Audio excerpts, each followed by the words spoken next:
question says divide 30 by half and then add 5. What is the answer? So let's solve together.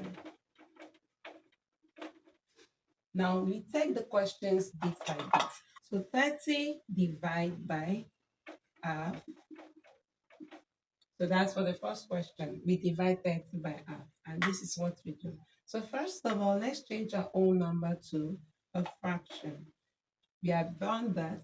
Now, when you're dividing an whole number with a fraction or a fraction with a fraction, you're going to change your division sign to a multiplication sign, thereby making your denominator to become a numerator and your numerator becomes a denominator.